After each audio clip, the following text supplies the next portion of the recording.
kick off our Love Live November. So hi everyone, welcome, welcome. My name is Erin Woods. I am the person that you've been seeing over on the Facebook group posting things, and you're probably like, who's that girl?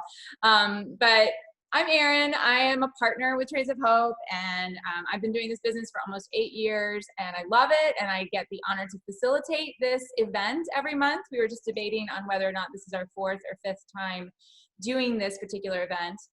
But either way, it's been really, really fun to gather at the beginning of each month with kind of a high energy, fun message from one or two or more guests. And it's just been awesome. So welcome to Love Live. And tonight we're joined by two amazing women, two dear friends who I've gotten to know over the last 8 years in my experience and journey with Trades of Hope. Gretchen Heichkens, who's one of the founders of Trades of Hope, and then Shelly Jean, who is the woman who created our cereal box bead bracelets, which I'm sure a lot of people have their cereal box beads on. Shelly, we did a post on the Love Live group where everybody was posting cereal box bead selfies. So make sure you take a look. There's some really good pictures. But I know partners that wear a cereal box bead bracelet literally every single day because it is the artisan story. Even though we're partnered in 19 different countries now, for so many of us, Haiti is where it began. And I know that's where it began for Gretchen. It's where it began for Shelly. And so tonight's just a really cool night to see how we're all connected to this beautiful story of helping mothers and parents keep their kids and keep families together. So our goal for tonight, the goal for Love Live, is to fire you up to say yes to becoming a partner. Now I know some of you are here as hostesses to learn a little bit more and get that kind of like boost of confidence for the party that you're going to be having. Some of you have just hosted a party and you're like, that was so much fun. Like, what do I do next?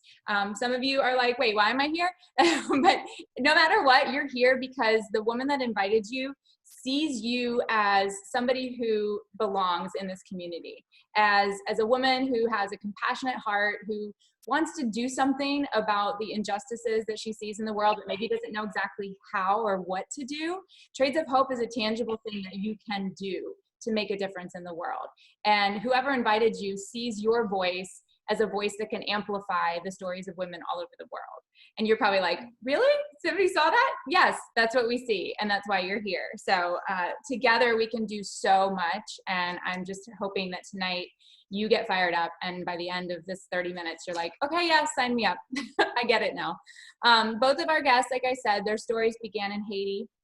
And the connection between these two visionaries has really created the space for all of us as customers and hostesses and partners to be an active part of the story. So, you know, I always say it's not just a jewelry party, right? It's not just a beautiful bracelet. There is something happening, a soul and a spirit of action and impact that is happening. And it's not just in Haiti, it's in countries all over the world.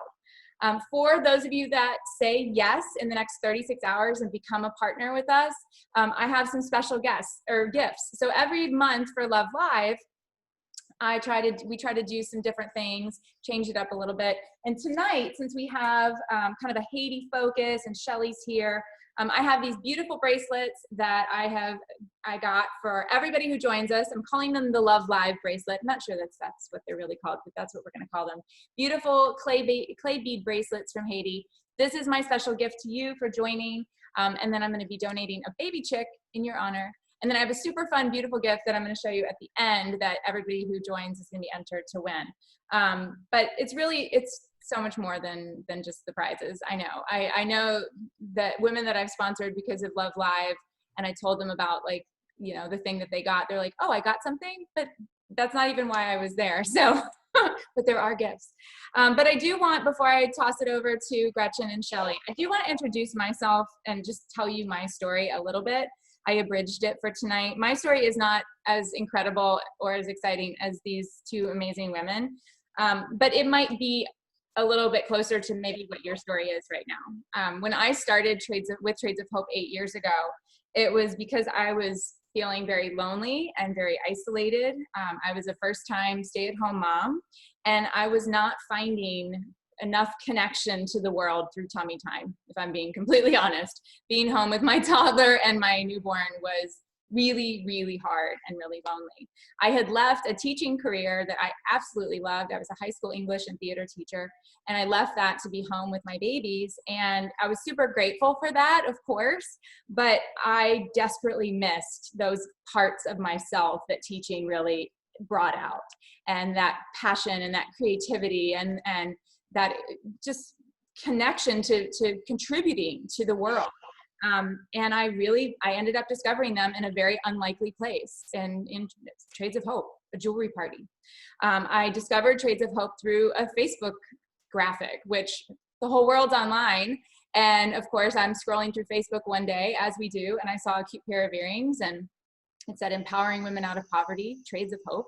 And I'm like, what is that? How do I get those earrings? And how are they empowering women out of poverty? And I reached out to my friend who had posted the picture, ended up hosting a party, falling in love with this mission, this tiny little company from Palm Coast, Florida, that was helping women all over the globe through fashion. I was like, what? Like, how is this for real? And it just sounded amazing. And so I became a partner without any major expectation, just this like little thing in my heart that really, I didn't want the party to end. So I joined. I had told myself I would never do another direct sales company business too. So that might also be part of your story, but I just couldn't say no to Trades of Hope. There was just something that was tugging me. And I'm so glad that I took that little leap, because now here I am 8 years later, and it's absolutely become part of who I am. And I've had the opportunity to travel to Haiti and to go to Guatemala on 2 different trips, and to meet artisans from Pakistan and India and Kenya and Uganda and literally all over the world, and to know that my life is connected to their life from what I'm doing from my home, you know, with my 2, not as little boys anymore. They're now 8 years old and 11 years old, but they were 8 months old and 3 when I started. But my work as a partner directly impacts lives all over the world, and vice versa. The lives of the women that we work with, the artisans, directly impact mine. And that's what is so powerful and beautiful about this. So I found a way to contribute to my family's income, to justify leaving teaching permanently. I found amazing friendships. I've connected with women literally all over the country that I never would have known, who have made my life so much richer and encouraged me in so many ways. I definitely feel like I'm a better person. I'm more open. I'm more positive. I see possibility in life now because of Trades of Hope, outside of my little bubble before. And it's amazing. So I also have the privilege, the reason that I'm the facilitator of this group is because I'm a national director in Trades of Hope, which really doesn't mean a whole lot, except that I lead an amazing national team, a big group of women, the Great Love Nation, we're called. And our mission is that you can do small things with great love and make an absolute difference and impact lives around the world. And that's what we do, small things with great love from wherever we are with whatever we have to offer.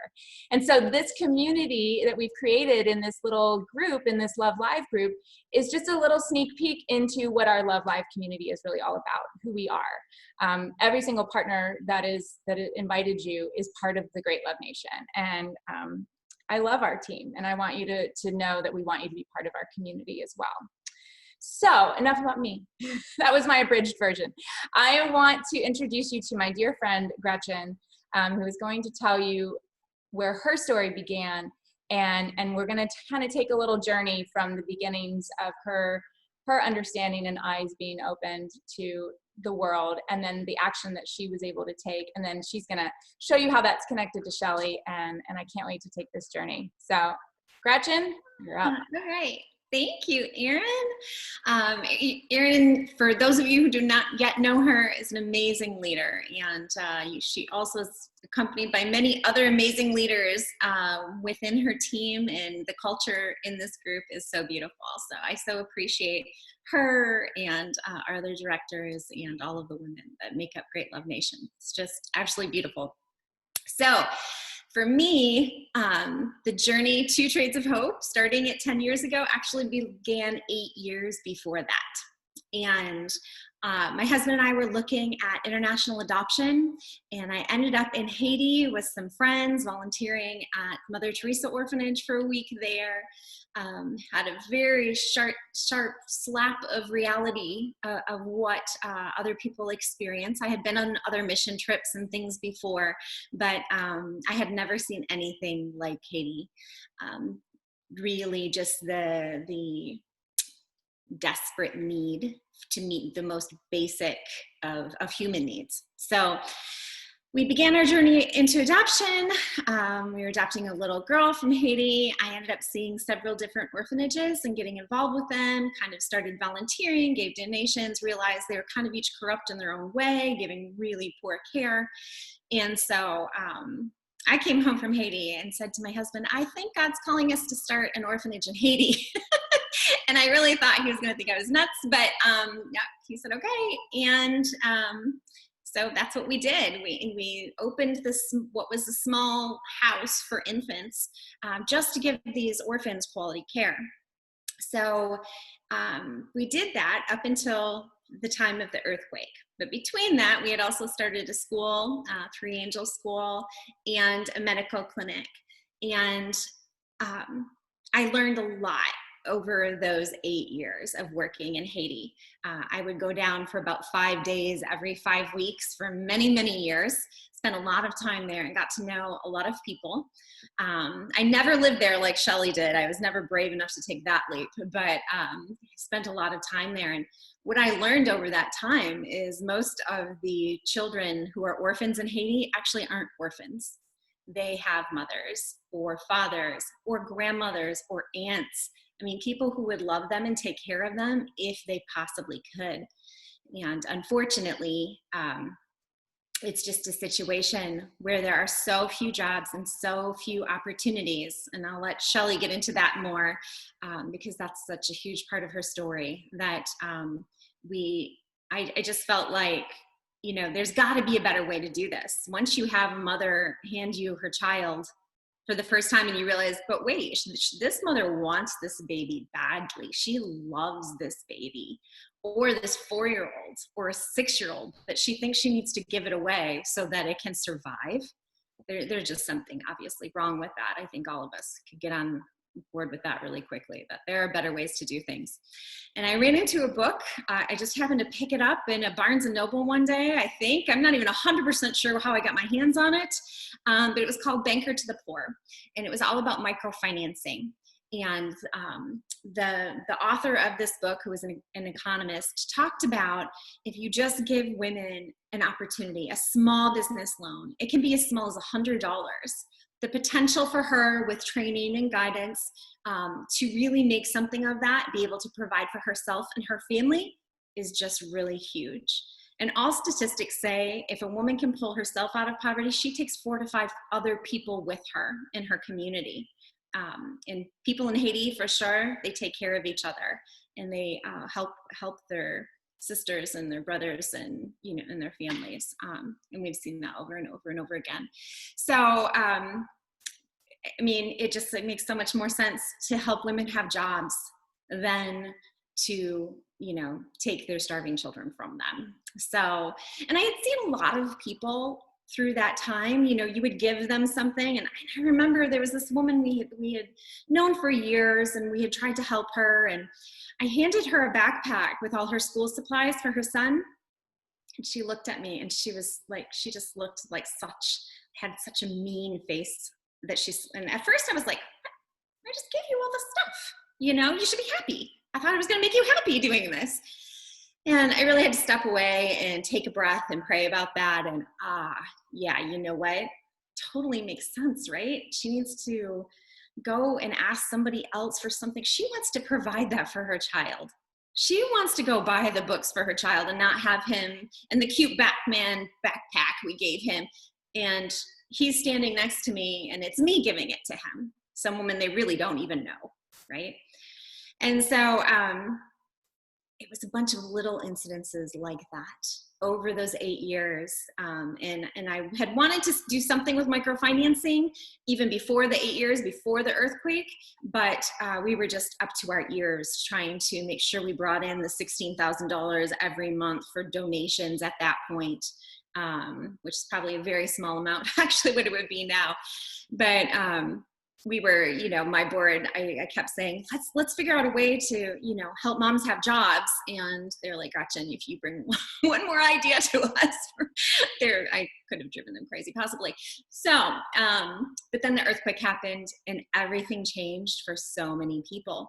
And we brought all 28 of our kids in our orphanage to the United States to literally put in the arms of their adoptive parents, all in one day. It was absolutely miraculous. I never ever would have thought would have been possible. Somebody on the team who went down with me to help, it was like 4 days after the earthquake, he said, I'm going to pray we can just bring them home. I'm like, okay, you go do that. It just seemed so impossible, right? So that was another great lesson for me. But we brought them all into the United States on humanitarian parole so they could finish their adoptions here. And so all of a sudden, I didn't have an orphanage anymore. Yay, because I was kind of the crazy orphanage lady. And so it was just this huge weight that I didn't even realize how heavy it was lifted. So I took a breath. I went out on the beach with a walk with my friend Holly. We are talking about, she's asking, so what are you going to do next? And I'm telling her how I think I'm just going to take some time off and I'm going to clean closets and cook real meals. And then I'm going to eventually get into microfinancing and help women have jobs around the world. And she's like, oh, cool. And I said, well, what are you doing? And she tells me, and she's like, yeah, she was just fascinated by certain aspects of business. And she'd always been in ministry. She and her husband planted churches. And so she'd always been in ministry, but she just was always wanted to be a businesswoman too. And anyways, within 2 weeks, we had all these conversations and realized that there were women all over the world making beautiful things. And there were women all over the United States that we believed would be willing to be an advocate, a voice, and bring their beautiful things that they're making into the market in the United States. And so that's really how Trades of Hope was born. And we just jumped in and we had our first party. Our daughters are very much involved with Trades of Hope. My daughter Elizabeth and I run it now. And it has been, it's probably a good thing we didn't realize all that was going to go into it or how hard it was going to be, because we probably would have been too chicken to do it. But we just jumped in and it has been, just a beautiful, beautiful addition to our lives and the season they're alive. And I'm so looking forward to going into the next season with all of these women around the United States who are all in too and are excited about finding new ways to be purposeful and do life-changing things, world-changing things for other people. It helps their family as well, which is a beautiful additional blessing. And they can do it while they're at home with their kids, like Erin said, or while they have another job that they love to, or whatever their situation might be. We have women for all different walks of life and all different situations that come together, and we all have this common thread of being super excited when you hear some of the stories Shelly's going to tell you and the things that we've seen and women coming out of abusive relationships and buying houses for the first time, owning a mattress. I think Shelly was the one who told me that story one day about a particular artisan who just bought a mattress and she had never owned a mattress in her life. And I don't know about you guys, I love my mattress. So it's nothing special, but it's clean, it's comfy, it's warm and dry, And all of this work has made me appreciate all of those things that I'm sure I would have taken for granted otherwise as well. So we started Trades of Hope, and then we had this idea, and we're like, okay, what are we gonna sell? And a friend of mine who was on my board at Three Angels, and it was a good friend, she's like, hey, there's this woman in Haiti, I can't believe you haven't met her yet. Her name's Shelly, and she's making some really cool jewelry with some women to help make sure that they don't have to put their kids in orphanages. So I'm like, oh, that's interesting. So, Shelly, I mean, I think we were in contact within a couple of months of starting Trades of Hope, and have been, fell in love with Shelly. I wish Shelly could spend more one-on-one time with you, Shelly, because I adore you and think of you as a very good friend as well. And I love your heart and all that you've done and continue to do. And it has been a journey. It's been fun to grow together. So, you want to tell them your story? Sure. Do I get to go now? You go. I like. This is my first time ever doing Zoom, so I'm feeling really super techie. Hey guys, thank you so much for joining today. And I just really want to talk to you about impact and how each one of us is got a special, unique gift to bring to the world. And I do believe that you guys, some of you guys watching right now, and you're going to have to bear with me if I start to cry. I get really passionate about these things, but each one of us, even in our mommy moments, even in our sitting at home and during COVID moments, can do something meaningful to change the world. And for me, I was a stay-at-home mom, little kids, wanted to have more kids, had fertility issues. And so I was also looking at adoption. Went down to Haiti in 2007 to look at adoption and spent a week in an orphanage and realized that every single kid that was in that orphanage had a mom that couldn't afford to keep them. And my heart broke because I had a baby, a nursing baby at the time. And I just thought to myself, what would it take for me to give away my child because I couldn't afford to feed them? And I started asking around, how much does a mom need, to be able to feed, educate her kids to where she'd be able to keep them and take care of them. And I also asked, would these moms be giving their children away if they had that? And I director at the time, and he looked at me like I was crazy when I asked that question. And he said, of course they wouldn't give away their kids. And I thought to myself, because I can get a loan for an adoption, or I can, I have resources, I get to take some other mother's child who doesn't have the same opportunity that I have. And I felt like God just opened up my eyes to say, what can I do for these poor mothers who just need every opportunity to be able to take care of the children that God gave them? And so I came to the number of about $200 to $300 a month is all a woman needed to be able to keep her kids. And so I thought, gee, what can we do? And so I tried a bunch of little things. And then someone told me about them making paper beads in Africa. And I thought to myself, I wonder if we can do something like that here in Haiti. Well, they had these cornflakes boxes because everybody in Haiti eats cornflakes. And I moved to Haiti in 2008. So I was there from 2008 until about 2 years ago, full time, about 10 years in Haiti. And so we started cutting up cornflake boxes and making beads out of them. And so we started with the cereal box bead.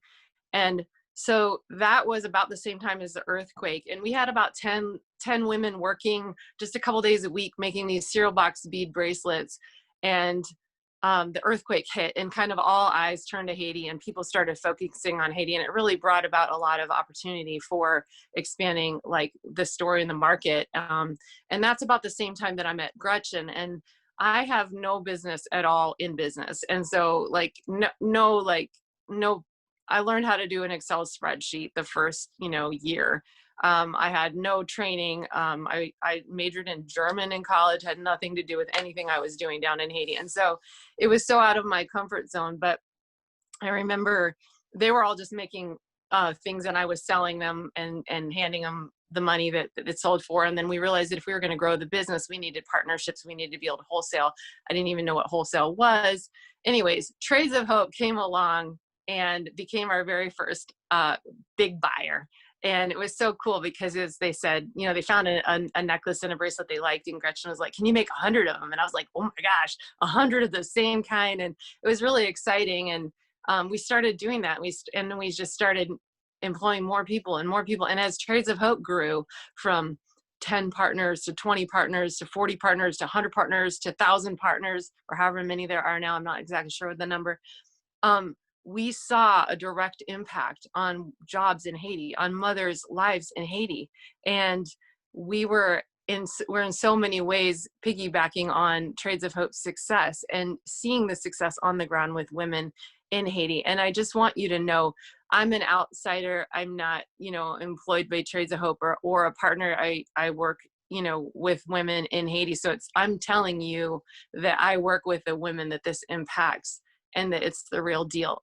I get to see the roster of artisans who get to get called into work when we get an order from Trades of Hope, when that Pure Love bracelet order comes in, or, you know, the other items that you guys have in your catalog. And so I just want you to know that the impact is real, that there's life changing events happening, because women all over America who are maybe wanting to stay home with their kids but still need a little bit of income, who are doing vendor events, who are like having parties at their homes, who are selling things online, are doing one bracelet at a time and making a difference in the world. And so that's what I get to see. I get to see the direct impact, and I get to see how just normal people get to have so much purpose in doing these things. So I just wanted to encourage you guys to know that this is the real deal, and that it really does make an impact. Every sale, every dollar, every moment spent out there doing the work is impactful and real. And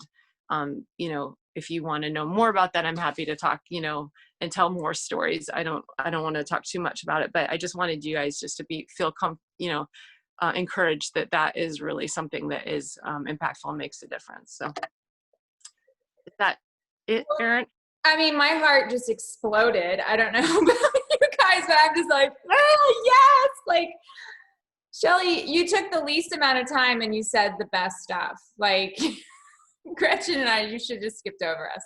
You, because like that's it. Like that's the whole thing. That like mission accomplished. I wanted to come on to this tonight and show you guys that, you know, who the heck am I?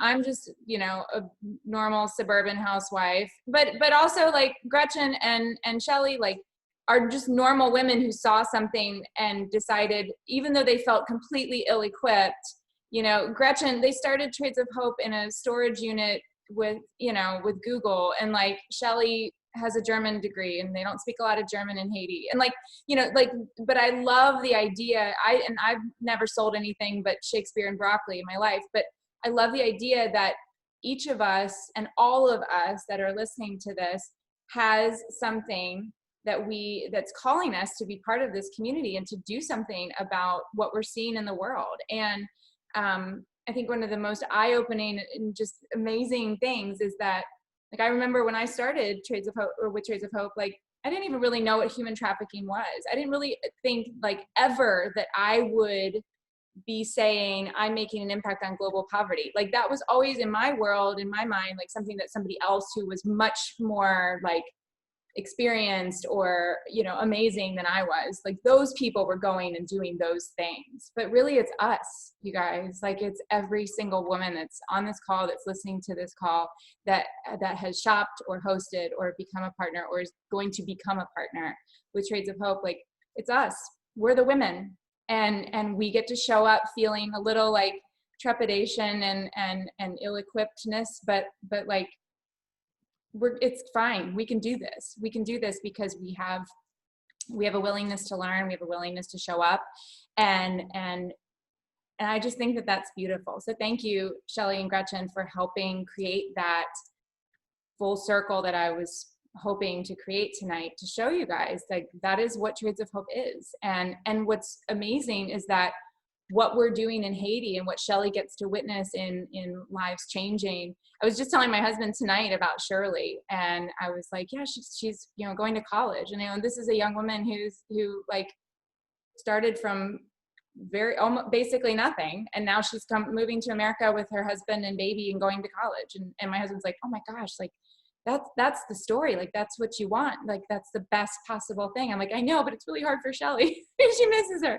But like, it's just incredible. And but that's just one story of one woman in one country, and Trades of Hope partners in 19 different countries and impacts thousands and thousands and thousands of lives. Like, where else can you say, I have the opportunity to impact global poverty and prevent human trafficking in the lives of women in 19 different countries? You get to say that with absolute truth and confidence when you're a partner with Trades of Hope. Like sign me up again today. I'm signing up again. How do we sign up again, Gretchen? Can I do that? I feel like I reconfirm it every single day though. Okay, well, I want to close. I said 30 minutes and we're coming on to that now. So I just want to thank you, Shelly and Gretchen, for being here tonight, taking your precious time to share your heart and paint that picture of hope for everyone.